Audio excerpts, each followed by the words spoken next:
Hello. How are you? Welcome. Good to see Good to you. see you too. I know. New season. I know. We love a new season, right?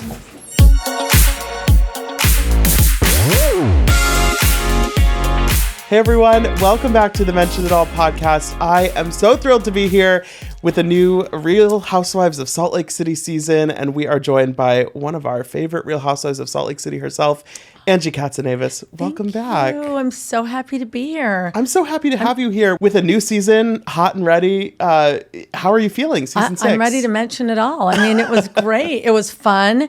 I feel like it was a great season for the entire cast. Everybody played ball, and it's going to be, I think it's going to be our best.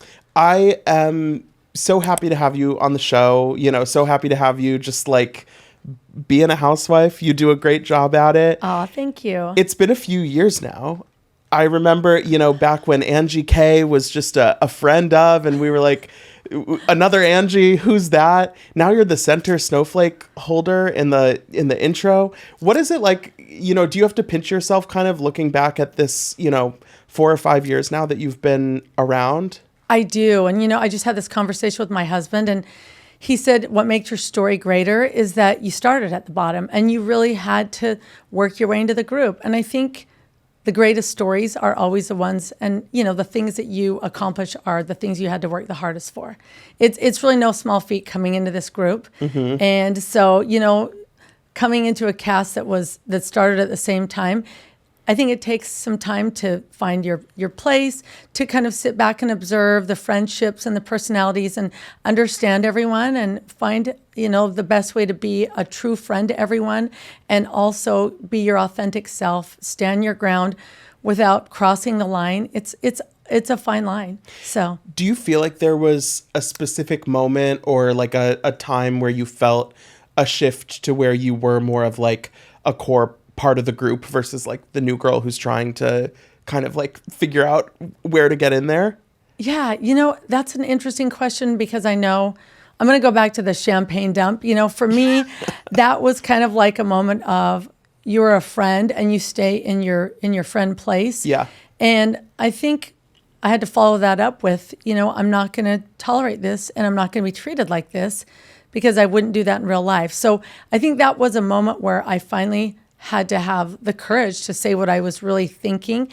And there's a little bit of imposter syndrome when you come into this group. So that's why I say it's not easy. And I think it really took me until season 4 to feel like I am a part of this group and I did earn my way here and I am a good friend and I deserve to be here.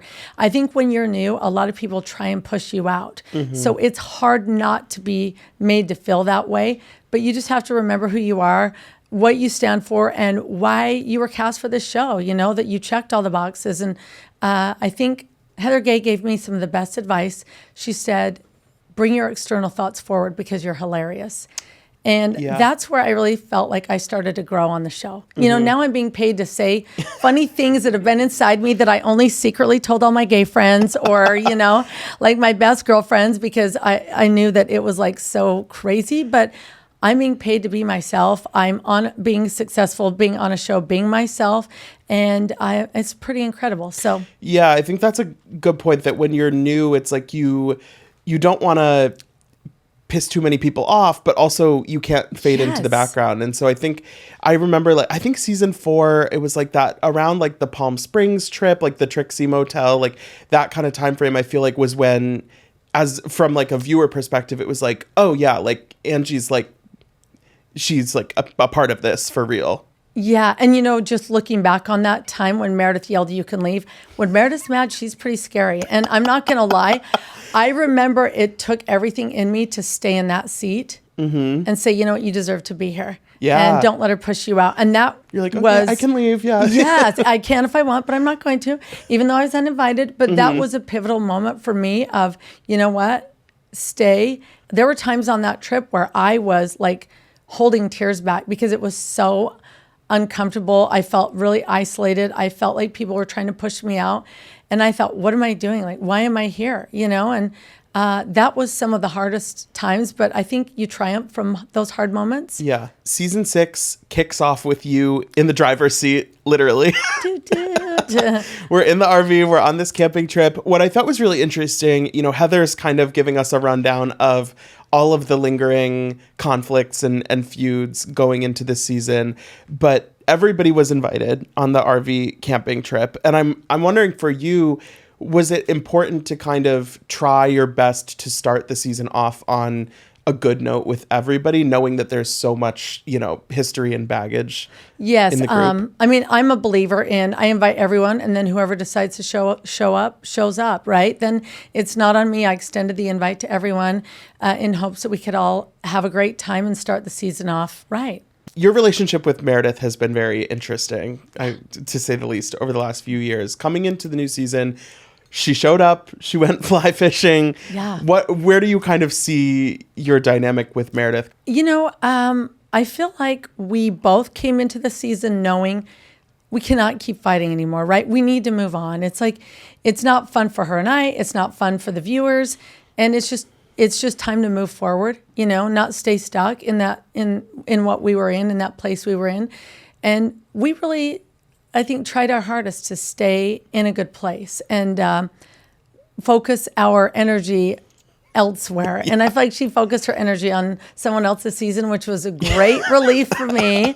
And so, yeah, it was, I've gotten to know her in a different light, and I'm still getting to know her. Mm-hmm. But it was... Yeah, it's interesting. Like, the longer that you're, around the group and on a show like this, it's like you do sort of start to see more different sides of everyone. And I think we've seen more sides of you, as a friend, as a mother, as a, businesswoman, all of that. But like also in your relationships with the other women, I'm sure that you feel like you're kind of getting different sides of them as the years go on. Yeah, absolutely. I think understanding everyone really helps. Maybe you have more empathy for why they act a certain way, or you kind of understand what makes them tick, what sets them off. So that's part of evolving, I think, on the show and just growing, your relationships growing, you growing as a person. And it would be a waste if you're on this show every year and you're not evolving, right? I mean, I've watched season 1 and I thought, wow, they've all come such a long way. And I was hoping the same for me, that everyone becomes more confident in speaking their truth and saying what they think, and that's what makes the show great. Yeah, I thought it was in the premiere episode when Whitney was kind of open about what happened with her business and how difficult that was for her and her family. Like, I was like, that actually, in this group of like entrepreneurial women, like that's something that I think a lot of people wouldn't be honest about. Like, those types of things I think can really open up a new side of you, even if it's not, a fun thing to share. Well, and that's what the show is about. I mean, girlfriends sharing their experiences, sharing not only the positive, all the great things that are happening for them, but, some of the challenges and the negative things. That's why we're there for each other. And I thought that was such a perfect, touching moment around the campfire, that we were real friends, and she was comfortable enough and trusting enough of the group to share something really difficult. And it's not all perfect, whether it's financially, your marriage, whatever's going on. She was vulnerable and real and raw. And as a business owner, business is tough. Taking a risk to be an entrepreneur and provide opportunity for other people, you really put yourself out there. And I thought it was so relatable, and I was really proud of her. And I think that's what this show is about, is honesty. It's a reality show about real life. Yeah. Not faking that everything is perfect. Yeah, that was kind of in response to this whole conversation that had been happening about Lisa and everything. There's been stuff in the news, legal things, business things. For you coming into the season, obviously you were aware of some of this stuff that had been happening. How did you kind of think about, okay, I'm sure this is going to come up on the show. What's the right approach? You and Lisa have had your own issues. Like, where did you kind of, put that in the list of things for this season? Well, I think to start off, as a business owner, I am not happy to see anyone struggling in their business. Of course, you wish success for everyone. I feel bad that I had no idea about any of it, having been friends with her for years and talking to her on the phone every day and not knowing that 5 lawsuits existed. I mean, that was the opposite of what Whitney just shared, was that she's going through something really tough and probably extremely stressful at home. I mean, look, I've never been sued, but I can imagine it's fun getting sued by 5 people. Probably not. Right? Yeah. So I have to say, how did I have to find out about this in the press? It wasn't like it had been going on for a week. It's been going on for years. So I was a little taken aback that I didn't know anything. All I always knew was the great things going on for Lisa. But, friendships are supposed to go 2 ways. And I think if you open up to a friend, they're more likely to open up to you about their challenges. So I wish I had known more. It made me feel bad that I had to find out in the press, because then the person, meaning Lisa, doesn't get to tell the story their way. Yeah, and it's hard because it's like, Lisa maybe didn't get to tell it her own way, but then you also have to wonder, like, would she have ever chosen to tell, Yes. to divulge that with you guys? I believe she would not. It's just, with Lisa, you hear the fun things, hey, I just got a G-Wagon, or I'm building a house, or, Sundance, Sundance, or, I think, we're looking at private jets. I fly first class. Like, this is what you hear. You don't hear about any of the challenges. So I don't believe she would have said that.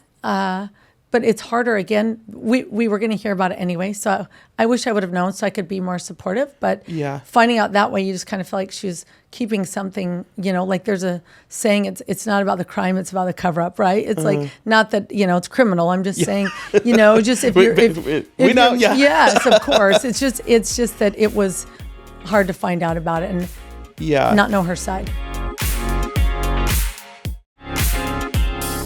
Was it frustrating to you that Heather seemed so focused on, like, kind of distancing herself or not wanting to kind of dig into anything, and maybe like a little bit of not wanting to poke Lisa at all, like to protect that relationship? In real time, yes, I was frustrated because I thought there's no way you don't know about all of this. Like, everybody is sending it out. It's like all you had to do was turn on Instagram, turn on Twitter, and it was there. But one thing that I do know, and I've gotten to know about Heather, is she stays off the internet and as off of Twitter as much as possible because it's negative, and I think she wants to do the show in a positive light, and that stuff brings her down. So she truly, I'll ask her about something to this day that's not, the lawsuits, but something else, and she has no idea. So I think she seems to stay off the internet and really does kind of was truly clueless in the moment. I didn't believe she was, but it's a healthier way to do the show. Yeah. I know when I stay off it, it's just better not to know or care what people are saying. There was a time last year, her and I went to dinner during an episode, and it was great. We didn't know what anyone thought about us. We didn't see what anyone wrote. So I think she's smart. And now that I know, she truly didn't know. What is your kind of social media mindset? Obviously there's so much noise around the show, but even like, with aside from the show, just kind of how do you navigate that, especially having a teenage child, that's a whole thing on social media. What's your kind of viewpoint there? Yeah. I'm starting to really understand why Heather doesn't like to read it. It's hard not to sometimes because, like, your page is hilarious. Like, I love reading the funny stuff and the memes, and I love knowing that I made someone laugh or that I brought joy to somebody in the episode. Some of, like, your worst moments end up becoming your greatest moment in a meme later. So, but I have also learned if someone calls you a queen and if someone says you're, the devil, you cannot double down on either one's side. Yes. You have to find somewhere in the middle where you know who you are. You have to have a strong sense of self and know you're not a queen because everyone says you're a queen. Like, we love that. We love to hear the love and the positive stuff, but the next day you could be the worst person in the world. So having a strong sense of self is the key, and not really, putting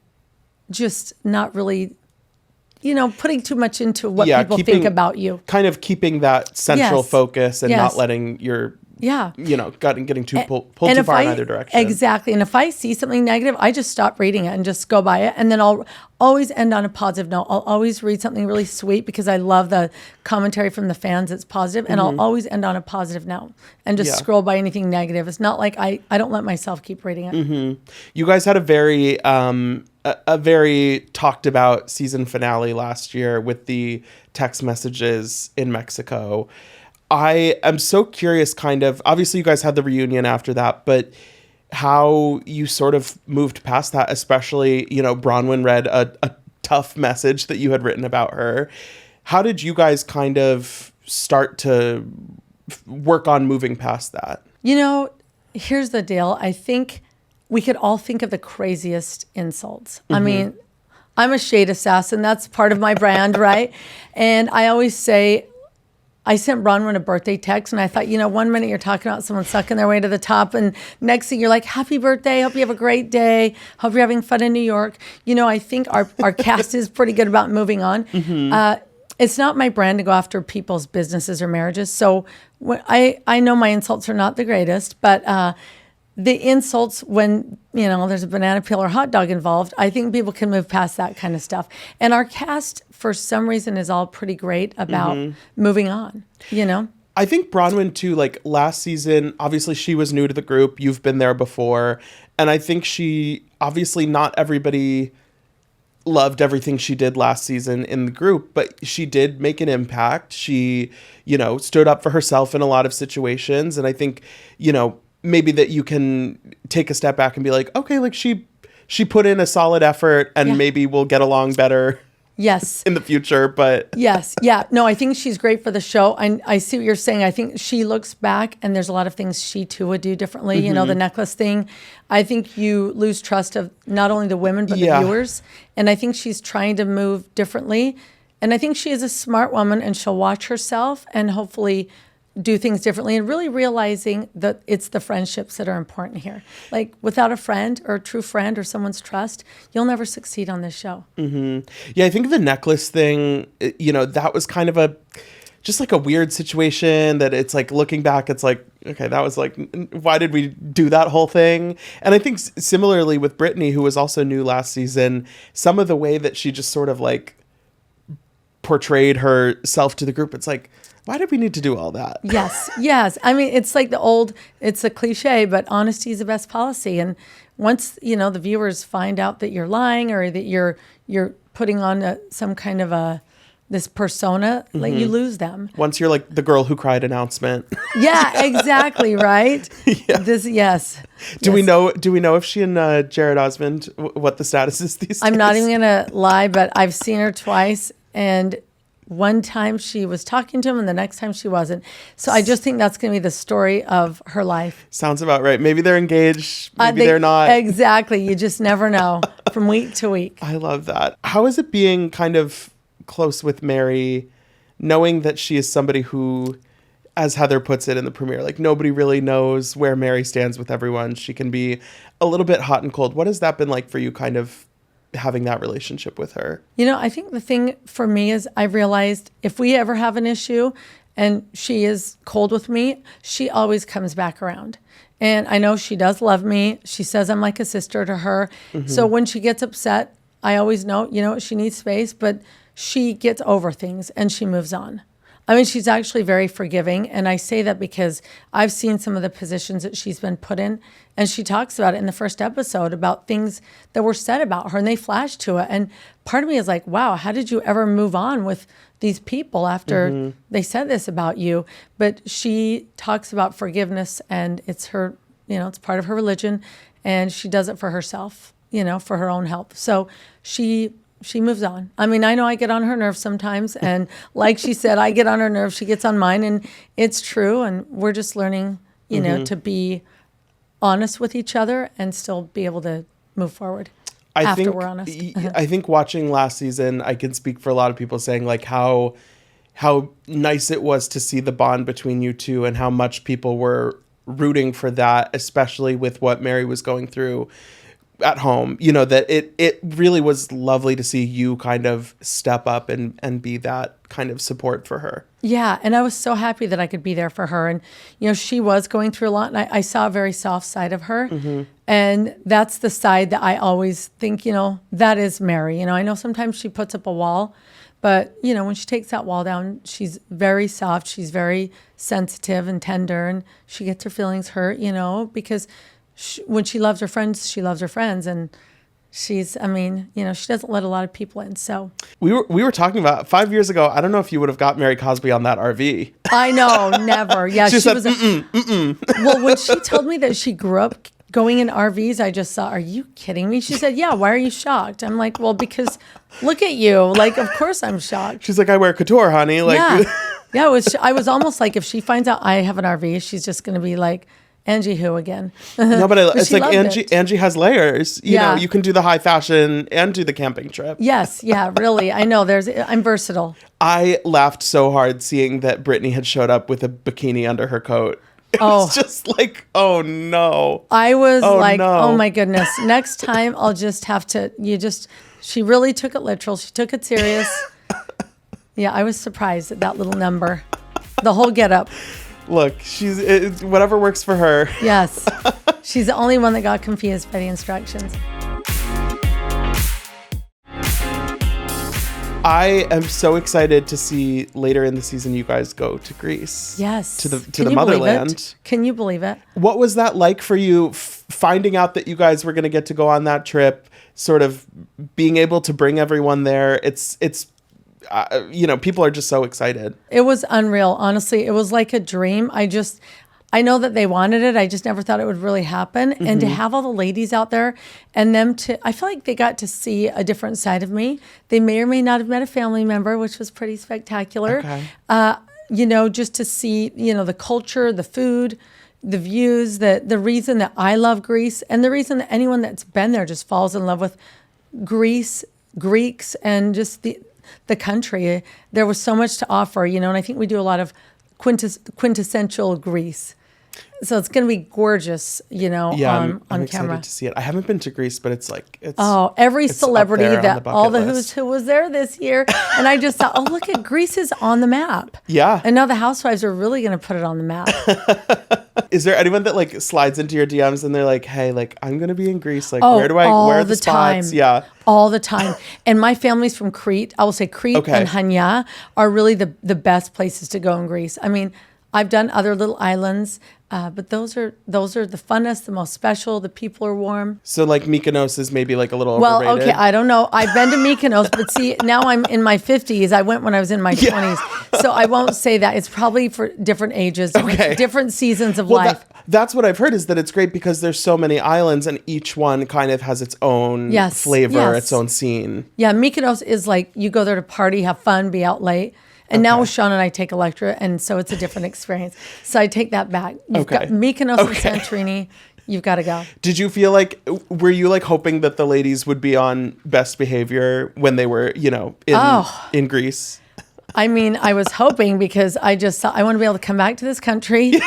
I want to be able to be let in, and I'm not with a mustache and a whole disguise next time I come. But I think that. Hey, the Greeks are known for their drama, right? Yeah. And some Greek tragedies. The way they cut together the super tease trailer for the season, Greek tragedy. Wasn't it epic? I was right in there. Yes. So yes, the Greeks are known for their drama, and the ladies did bring the drama from Salt Lake to Greece. I love a couple times that you've done a Greek word of the day. Oh yeah. Could you give us a Greek word of the day, yes. Angie K? What should our Greek word be? Oh my God, I don't. Water. What's the Greek word for water? Nero. Nero. So water. I guess that's a good one because I'm drinking water right now. So nero. I love it. Hydrated queen. Mm-hmm. Or we've got a snowstorm coming tonight. So you would say snow, hioni. Hioni. In Utah, right? Not yes. Here. Okay. I was well, I mean, not really, but the snowflakes are coming. Oh, yes. Okay. I was like, is it snowing in Salt Lake? No. Okay. I got you. Not yet. Another very exciting thing coming up that you are a part of is Wife Swap. Yes. The Real Housewives edition. I'm so excited it was announced. It was announced. We can finally talk about it. We have seen the trailer, and you are, you're going to Idaho. I am going to Idaho. I thought that I was going, I didn't know where I was going, but it's 5 hours away from Salt Lake, but it felt like I was miles and miles away from home. So it's no electricity, no running water. Did they give that much information? Was it obvious? So. We see you doing something with the toilet. It was pretty humbling. I said, hey, my dad and mom are from villages in Greece. And it was, some of the luxuries that I have at home it was very similar to living probably how my parents grew up. What was that like hearing about the opportunity to do this show?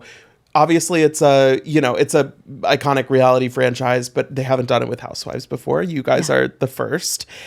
Was that an easy yes for you, or were you like, sorry, wait, what are you talking about? It was an easy yes for me because I thought, I want people to get to see me as a family woman. You know, you only get little snippets of that on Housewives, and then you're in conflict with women. So to be in the home, you know, with small children, I mean, to put me in that position, that is where I shine. I love children. I love family. The family that I was placed with was incredible. To be living another woman's life for 3 days, it's really eye-opening. I think there's moments where we feel sorry for ourselves. You know, it's like you're bombarded with laundry and a to-do list and, you know, lessons and all the crazy stuff that comes along with motherhood and then business and then the show on top of it. I had just come down from filming our show for 12 weeks, Housewives for 12 weeks. I had like a week break and then I started this show and I was still... Like I still hadn't really come down from like, or caught my breath. And so to go into this new show feeling overwhelmed on all levels in business and at home, I think I was able to be more raw and vulnerable. Yeah. And just kind of step into another woman's shoes and realize, hey, she has it hard too. She has a huge to-do list. It's just a different to-do list. I thought, oh, this is going to be relaxing compared to the city life. Yeah. But it wasn't. I think that's, different. Even within Housewives, it's like everybody has their own challenges. Everybody has their own, you know, bad days and things to worry about. And like, I think, you know, with your group, you guys have, you know, been such a strong show for now 6 seasons, but like everybody's on their own kind of roller coaster and you have to kind of understand that to really form relationships. Yeah, it's life. And, you know, also... For me to be placed with children that I just immediately bonded with, I didn't expect to fall in love with this family, but I immediately bonded with these children and I loved my swap husband. And it was such a great experience. I feel like I left, you know, a better person than I walked in. Do you think anybody else in the Salt Lake cast on maybe a future season of Wife Swap, who do you think would be would have the toughest time? The toughest? Well, see, I was put in a position where I had to do some really hard things. So Lisa. That's what I was going to say. No shade, but I think it would be really hard. I mean, you've got to be... There's no glam in Idaho. Roll your sleeves up. Yeah, I didn't wear makeup. By day 2, I just thought, you know what? I'm in the middle of nowhere. I'm not coming out in full glam and false eyelashes and lip liner, you know? So I just washed it all away. I didn't want to waste their water. I didn't want to be, I had chores, I had children, and you have to really be able to peel back all the layers and just, you know, lean into it. And I think that would be hard for her, you know? And you got to be willing to do some heavy lifting. You got to take the shit. I go to the gym, so take the shit out. If you saw the trailers, so yeah, it's not easy. I'm excited for to see that, you know, whatever is coming up in the future. We got to get some of the Salt Lake ladies on Traders too. I think that's. Oh, I know. I feel like we film at the same time. I don't know why that hasn't happened yet. I know somebody will figure it out. I know, sooner right? or later. Looks so fun. I know. In. I feel like your castle fits would really be a lot of fun on Traders. I know. Is it the fashion and all of it, right? It's just the theatricality. The theatrics. Heather would love like a shady table game. You know. Yes, that's her specialty. That's her specialty. She brings us together with those games. With this season, you know, we're just getting started. So much left to come. How are you feeling kind of about this season rolling out as a whole? Is there anything you're nervous about? Is there anything you're, you know, really excited for people to see? How's the kind of mindset right now? You know, I feel like I shared a lot of my personal life, my family. I am so blessed that I've always supported my family. And in turn, my family is so wonderful about filming with me because you can't get to know someone if their family is not all in, right? Getting to know your aunts or your parents or siblings, that helps the audience understand who you are. So I was blessed to have family members film with me. I was blessed to go to Greece and share my roots. So I think the audience will have a better understanding of me. You know, the things I don't love, I know negative things got brought up in the first episode, but to me, if you're going to bring something up, it's got to be factual, living, breathing documents, which I still don't do that. But, you know, I think there's some rumors and things that are brought up that are falsehood, and I don't think that's a really nice way to Yeah. this game. You know, I don't do that. I'm just saying in general, those are the things that I dislike about filming, and it happens every year. And I think, you know, it's a game that you can only keep playing it for so many years. You know, Yeah. got to level up and come with truths, not what you hear from, you know, your friend in the grocery store or someone at church Somebody or someone in your DMs or yeah. your neighbor. It's like, you know, come with truths, because when you say things out loud, it does matter. Yeah. You know, it does. Well, I can't wait to see it. Thank you so Yeah, much. it's for going to be being here. great. Best one yet. Best one yet. Yeah. Thanks, Angie. Thank you for having me. Thanks everyone for watching. Don't forget to rate, review, subscribe, and until next time, be cool. Don't be all like uncool.